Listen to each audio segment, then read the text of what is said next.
গ্রন্থ সম্ভারে আপনাকে স্বাগত জানাই। আমার আজকের নিবেদন শরদিন্দু বন্দ্যোপাধ্যায়ের লেখা একটি ছোট গল্প, সেকালিনী। শুরু করছি আজকের গল্প।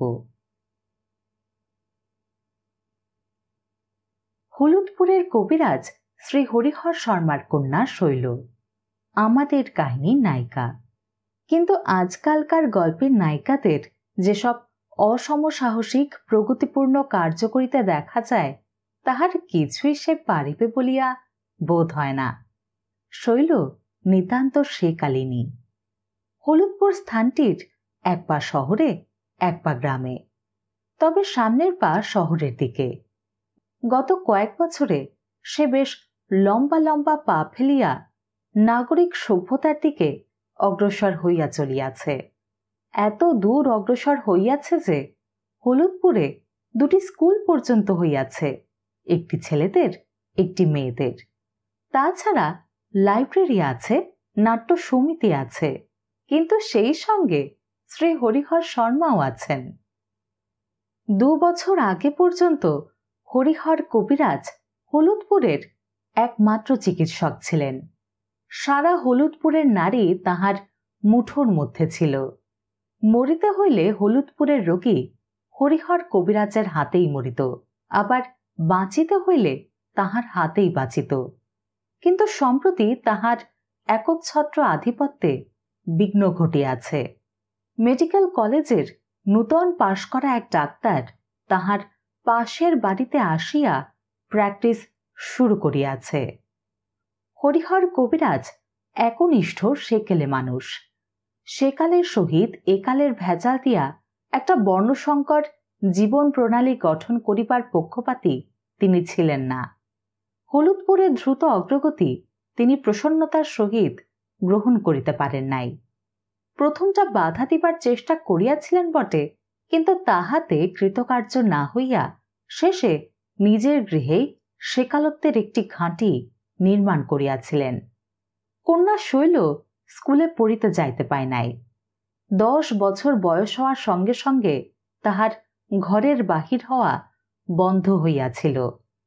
গৃহিণী হৈমবতী সেমিজ ব্লাউজ পরিতেন না। সংসারে সাবানের পাট ছিল না। প্রয়োজন হইলে মেয়েরা খাড় খৈল দিয়া গাত্র মার্জনা করিবে। বেশি কথা কি, বাড়িতে পাথুরে কয়লা ঢুকিতে পাইত না। চিরাচরিত প্রথা অনুযায়ী কাঠ, কয়লা ও ঘুঁটের দ্বারা রন্ধনাদি কার্য নির্বাহ হইত। রাত্রে রেড়ির তেলের প্রদীপ জ্বলিত। এইরূপ আবহাওয়ার মধ্যে শৈল বাড়িয়া উঠিয়াছিল। সুতরাং সে যে পরিপূর্ণরূপে সেকালিনী হইবে, তাহাতে বিস্ময়ের কিছুই নাই। গৃহস্থালীর সকল কর্মে সে নিপুণা হইয়াছিল। এমনকি কবিরাজ মহাশয়ের পাচনাদি রন্ধনেও তাহার যথেষ্ট পটুত্ব জন্মিয়াছিল। কিন্তু লেখাপড়ার দিক দিয়া ক অক্ষরটি পর্যন্ত কেহ তাহাকে শেখায় নাই। মাতা হৈমবতী শক্ত মেয়ে মানুষ ছিলেন। স্বামীর কঠিন সেকালত্ব সম্বন্ধে মনে মনে তাহার সম্পূর্ণ সায় ছিল কিনা তা বলা যায় না, কিন্তু তিনি ঐকান্তিক নিষ্ঠার সহিত স্বামীর ইচ্ছা পালন করিয়া চলিতেন।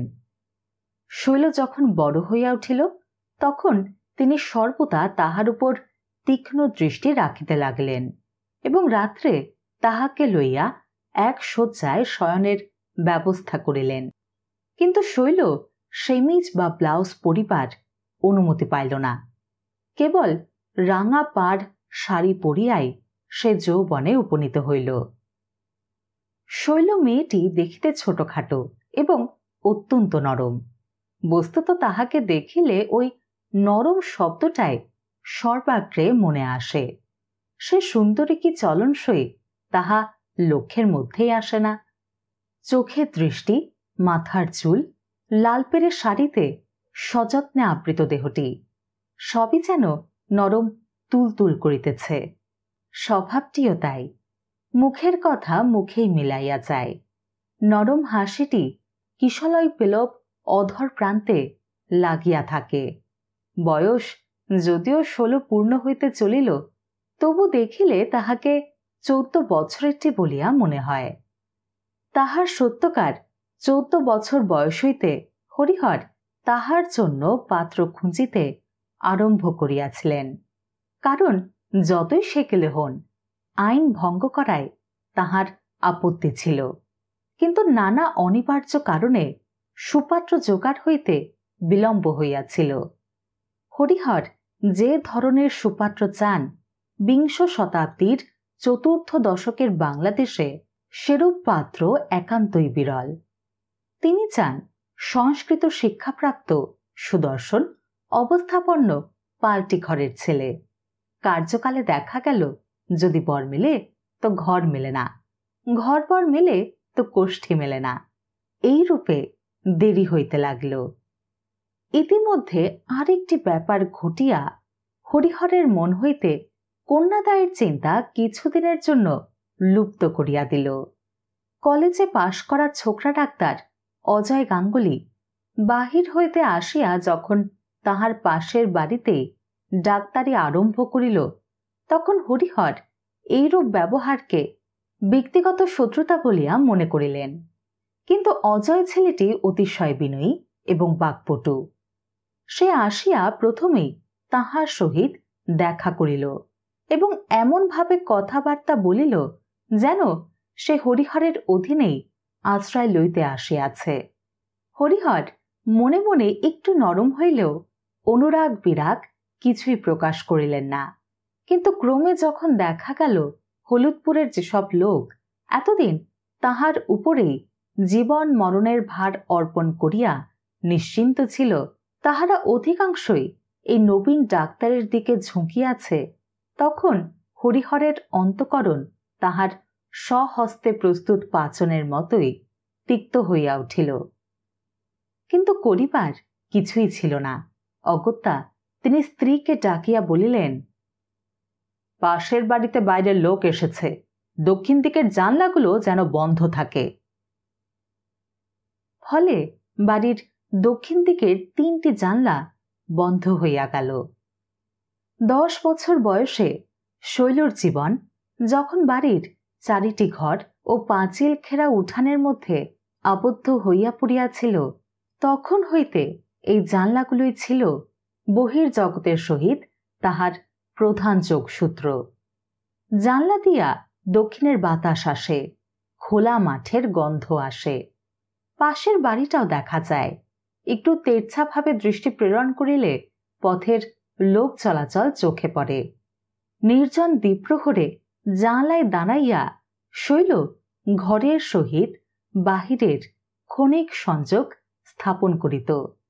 আকাশে নীল রঙের ঘুড়ি উড়িতেছে। পরিষ্কার স্বচ্ছ আকাশে তাহাদের সুতাগুলি পর্যন্ত স্পষ্ট দেখা যাইতেছে। রাস্তা দিয়া বিচালি বোঝাই গরুর গাড়ি নিশ্চিন্ত মন্থরতায় চলিয়া যাইতেছে। পাশের বাড়ির কার্নিশে একটা পায়রা গুমরিয়া গুমরিয়া কাহার উদ্দেশ্যে অভিমান ব্যক্ত করিতেছে। রাত্রে শয়নের পূর্বে সে শয়নঘরের জানলাটিতে গিয়া দাঁড়াইত। অন্ধকার ঘর, বাহির হইতে কিছুই দেখা যায় না। শৈল গায়ের কাপড় একটু আলগা করিয়া জানলার গরাদ ধরিয়া দাঁড়াইত। বাহিরের অন্ধকার ঝিঁঝি পোকার ঝংকারে পূর্ণ হইয়া থাকিত। গাছের পাতায় পাতায় জোনাকির পরি, আলো জ্বলিত আর নিভিত। দক্ষিণা বাতাস গায়ে লাগিয়া হঠাৎ গায়ে কাঁটা দিত। কিন্তু জানলাগুলি যখন বন্ধ হইয়া গেল, তখন শৈল কিন্তু দীর্ঘ নিঃশ্বাস ফেলিল না। তাহার মুখের হাসিও ম্লান হইয়া গেল না। রাত্রে শয়নের পূর্বে সে কেবল একবার বন্ধ জানলার সম্মুখে গিয়া দাঁড়াইত।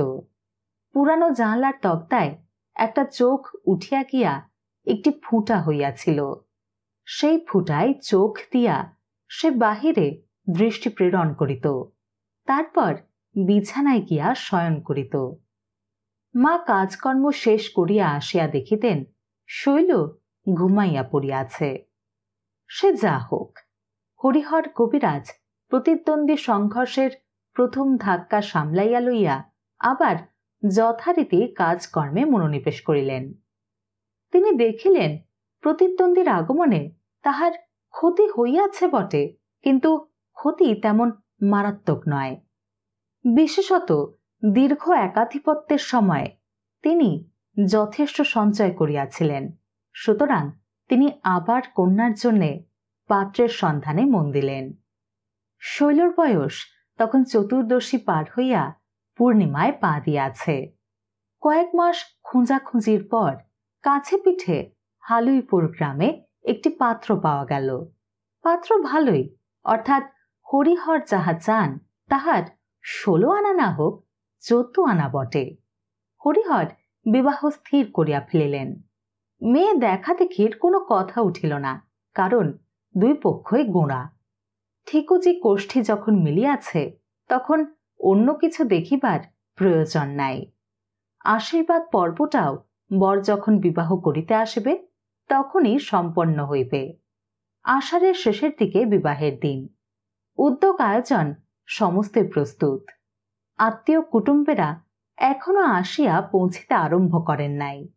এমন সময় বিবাহের ঠিক 7 দিন আগে একটি ব্যাপার ঘটিল। স্নান করিবার সময় শৈলর হাত পিছলাইয়া জল ভরা ঘটি তাহার পায়ের বুড়ো আঙ্গুলের উপর পড়িল। আঙ্গুলটা থেঁতো হইয়া নখ প্রায় উড়িয়া গেল। সে রক্তারক্তি কাণ্ড। হরিহর অত্যন্ত উদ্বিগ্ন হইয়া উঠিলেন। বিবাহের মাত্র সপ্তাহকাল বাকি। এই সময় মেয়েটা এমন কাণ্ড করিয়া বসিল, 7 দিনের মধ্যে ঘা শুকাইবে বলিয়াও তো মনে হয় না। ক্ষতযুক্তা কন্যাকে তিনি পাত্রস্থ করিবেন কি করিয়া?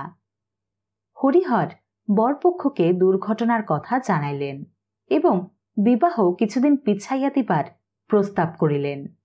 বরপক্ষ বিরক্ত হইলেন, হয়তো কন্যার সুলক্ষণ সম্বন্ধে সন্দেহান হইলেন। দুই পক্ষে একটু কথা কাটাকাটিও হইল। তারপর বরপক্ষ অপ্রসন্নভাবে জানাইলেন যে 3রা শ্রাবণ একটি বিবাহের দিন আছে। সেই দিনের মধ্যে যদি বিবাহ সম্ভব হয় তবেই তাহারা বিবাহ দিবেন, নচেত সম্বন্ধ ভাঙিয়া যাইবে। সে যেখানেই হোক, শ্রাবণ মাসের মধ্যে পাত্রের বিবাহ দিতে তাহারা বদ্ধপরিকর। হরিহর 3রা তারিখের মধ্যে ঘা সারাইবার জন্য উঠিয়া পড়িয়া লাগলেন, কিন্তু বুড়ির কোপান প্রভৃতি ডাকাতে ঔষধ প্রয়োগ করিয়াও ঘা সারিল না।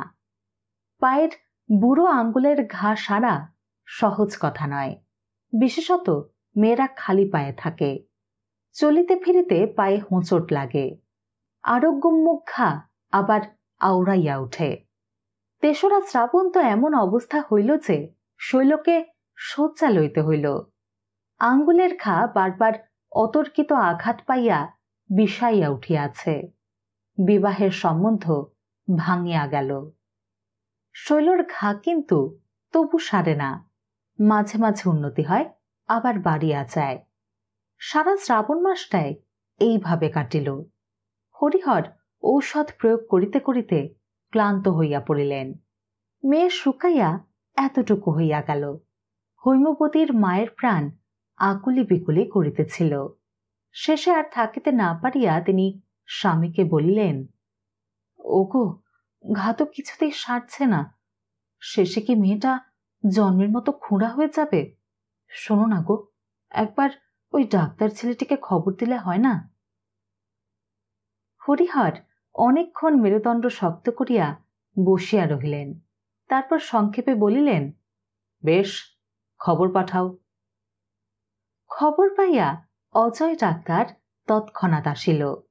হরিহর কোনো কথা না বলিয়া তাহাকে ভিতরে লইয়া গেলেন। শৈল দালানের মেঝে বসিয়াছিল। নীরবে তাহার পায়ের দিকে অঙ্গুলি নির্দেশ করিলেন। অজয় শৈলর পায়ের বন্ধন খুলিয়া ক্ষত পরীক্ষা করিল। শৈল পাশের দিকে মুখ ফিরাইয়া নত নেত্রে বসিয়া রহিল। এতটুকু আইবুড়ো মেয়েকে সম্ভ্রম দেখানো অজয়ের অভ্যাস নাই।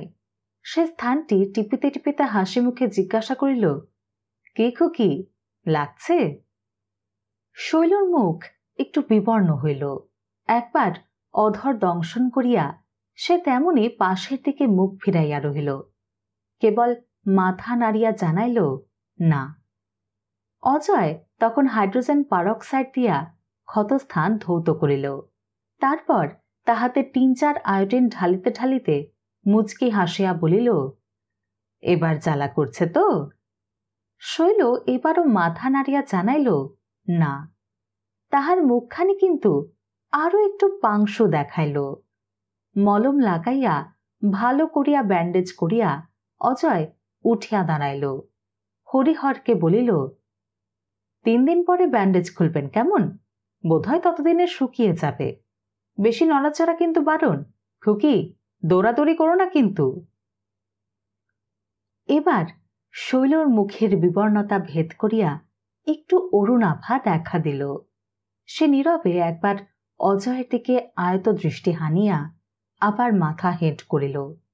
অজয়ের হঠাৎ মনে হইল মেয়েটাকে সে যতটা খুকি মনে করিয়াছিল বোধহয় সে ততটা খুকি নয়। সে একটু অপ্রস্তুত হইল। বাহিরের ঘরে ফিরিয়া আসিয়া হরিহর ট্যাঙ্ক হইতে 2টি টাকা বাহির করিয়া অজয়কে দিতে গেলেন। অজয় হাত জোর করিয়া প্রত্যাখ্যান করিল, আমরা দুজনেই ডাক্তার, আপনার কাছ থেকে আমি টাকা নিতে পারি না। দ্বার পর্যন্ত গিয়া অজয় আবার ফিরিয়া আসিল।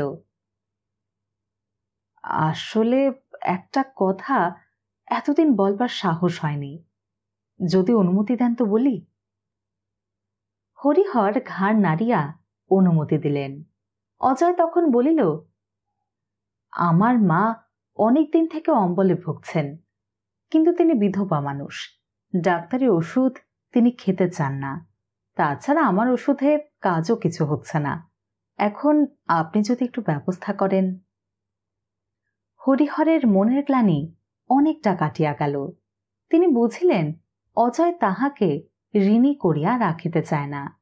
বলিলেন, বেশ, আজ বিকেলে আমি তোমার বাড়ি যাব। বৈকালে অজয়ের মাকে পরীক্ষা করিয়া হরিহর ঔষধের ব্যবস্থা দিলেন, পাচন, গুলি ও অবলেহ। ঔষধ ব্যবহারের বিধি বুঝাইয়া বলিলেন, 1 সপ্তাহ এই চলুক, আশা করি দোষটা কেটে যাবে।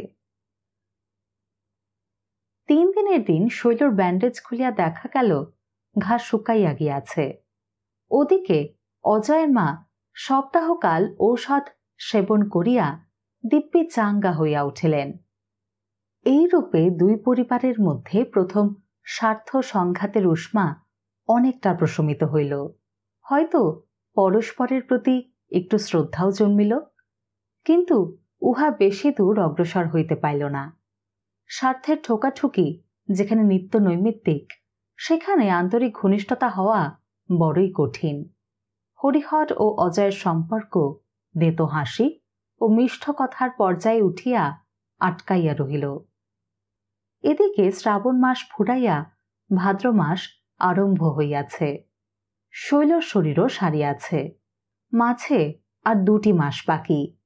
অঘ্রাণ মাসে মেয়ের বিবাহ দিতেই হইবে। হরিহর আবার সবেগে তত্ত্বতল্লাশ আরম্ভ করিয়া দিলেন। কার্তিক মাসের শেষে একটি পাত্র পাওয়া গেল। হরিহর আর বিলম্ব না করিয়া দিন স্থির করিয়া ফেলিলেন। পাত্রটি এবার অবশ্য তেমন মনের মতো হইল না বটে। হরিহর যাহা চান তাহার 8 আনা মাত্র, কিন্তু উপায় কি? মেয়ের 16 বছর বয়স পূর্ণ হইতে চলিল, আর বিলম্ব করা তো চলে না। আবার বাড়িতে বিবাহের উদ্যোগ আয়োজন আরম্ভ হইল। বিবাহের 7 দিন আগে দুপুরবেলা হরিহরের উঠানে প্রকাণ্ড উনানের উপর প্রকাণ্ড মাটির হাঁড়িতে কোন একটি রসায়ন তৈরি হইতেছিল। এরূপ কবিরাজি ঔষধ নিত্যই বাড়িতে তৈয়ার হয়। শৈল একলা দাঁড়াইয়া হাঁড়িতে কাঠি দিতেছিল। বহু গাছ গাছরা ও গুড়ের মতো একটি বস্তু একত্র সিদ্ধ হইয়া বেশ একটি স্বর্ণাভ গাঢ় পদার্থে পরিণত হইয়াছে। বড় বড় বুদবুদ উদ্গীর্ণ করিয়া টকবক করিয়া ফুটিতেছে। উঠানে কেহ কোথাও নাই। শৈল একাকিনী দাঁড়াইয়া হাতা নাড়িতেছিল এবং মাঝে মাঝে এক হাতা তুলিয়া আবার হাঁড়ির মধ্যে ছাড়িয়া দিয়া দেখিতেছিল কতখানি গাঢ় হইয়াছে। শীতের রৌদ্র তেমন কড়া নয়, কিন্তু আগুনের আঁচে তাহার মুখখানি রাঙা হইয়া উঠিয়াছিল, আর নরম ঠোঁটে একটুখানি গোপন মিষ্ট হাসি ক্রীড়া করিতেছিল। এক হাতা ফুটন্ত পদার্থ তুলিয়া লইয়া শৈল সন্তর্পণে চারিদিকে তাকাইল। কেহ নাই। মায়ের ঘরে দরজা খোলা রহিয়াছে বটে, কিন্তু তিনি এখন কাঁথা মুড়ি দিয়া একটু ঘুমাইয়া লইতেছেন। শৈল সুমিষ্ট হাসিতে হাসিতে নিজের বাঁ হাতের কবজির উপর ফুটন্ত হাতা উপর করিয়া দিল। একটা চাপা চিৎকার। শৈল কিন্তু সেই চিৎকার করে নাই। চিৎকার আসিল ঘরের ভিতর হইতে। হৈমবতী ছুটিতে ছুটিতে বাহির হইয়া আসিলেন। তাহার আর্তক্তিতে শৈলর বোধহয় হাত কাঁপিয়া গিয়াছিল। সবটা পদার্থ তাহার কবজিতে না পড়িয়া মাটিতে পড়িল। আগুন খাকির মতো হৈমবতী আসিয়া মেয়ের সম্মুখে দাঁড়াইলেন। তাহার বিস্ফারিত চক্ষুর সম্মুখে শৈল চক্ষু নত করিয়া রহিল। হৈমবতী যে সমস্তই দেখিয়াছেন তাহাতে কোনো সন্দেহ নাই। তিনি সহসা কথা খুঁজিয়া পাইলেন না।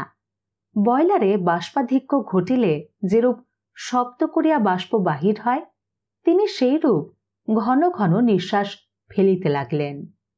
তারপর সহসা শৈলর একটা হাত চাপিয়া ধরিয়া তাহাকে ঘরের দিকে টানিয়া লইয়া চলিলেন। ঘরে গিয়া দ্বার বন্ধ করিয়া শৈলকে খাটে বসাইলেন। একটি তালের পাখা শক্ত করিয়া হাতে ধরিয়া বলিলেন, ইচ্ছে করে পায়ে ঘটি ফেলেছিলি না? আবার আজ হাত পুড়িয়েছিস? হরাম জাদি, কি চাস তুই বলতো? শৈল উত্তর না দিয়া মায়ের কোলের মধ্যে মাথা গুজিল। ক্রুদ্ধা হৈমবতী তাহার পিঠে পাখার এক ঘা বসাইয়া দিলেন। অতঃপর মাতা ও কন্যার মধ্যে কি হইল তাহা আমরা জানি না। আধ ঘণ্টা পরে হৈমবতী ঘর হইতে বাহির হইয়া আসিলেন এবং স্বামীর ঘরে গিয়া দ্বার বন্ধ করিলেন।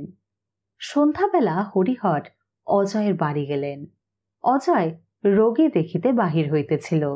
তাহাকে বলিলেন, তুমি একবার শৈলীকে দেখে যেও তো, সে আবার হাত পুড়িয়ে ফেলেছে। অজয় চলিয়া গেল।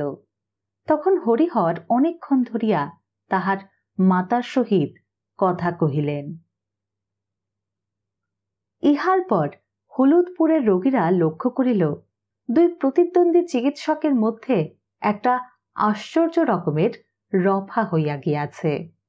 অজয় রোগীকে বলে, আপনার রোগ তো ক্রনিক হয়ে দাঁড়িয়েছে, আপনি বরং কবিরাজ মশাইকে দেখান। হরিহর নিজের রোগীকে বলেন, তোমার তো দেখছি জেরা ফাড়ার ব্যাপার আছে, তুমি বাবু অজয়ের কাছে যাও। কথাটা এখনো প্রকাশ হয় নাই, কিন্তু অজয়ের সহিত শৈলর বিবাহ স্থির হইয়া গিয়াছে। আগামী মাঘ মাসে বিবাহ। আশা করা যাইতেছে এবার আর কোন রকম দুর্ঘটনা ঘটিবে না। সেকালিনী মেয়ে শৈলর বিবাহ এবার নির্বিঘ্নেই সম্পন্ন হইবে। শেষ হল শরদিন্দু বন্দ্যোপাধ্যায়ের ছোট গল্প সেকালিনী। যদি আমার গল্প পাঠ আপনার ভালো লেগে থাকে তাহলে ভিডিওটি অবশ্যই লাইক এবং শেয়ার করবেন এবং চ্যানেলটিকে সাবস্ক্রাইব করার অনুরোধ রইল। আর আমার গল্প পাঠ আপনার কেমন লাগলো তা অবশ্যই কমেন্ট সেকশনে লিখে জানাতে পারেন। ভালো থাকবেন। আজ এখানেই বিদায় নিচ্ছি। ধন্যবাদ।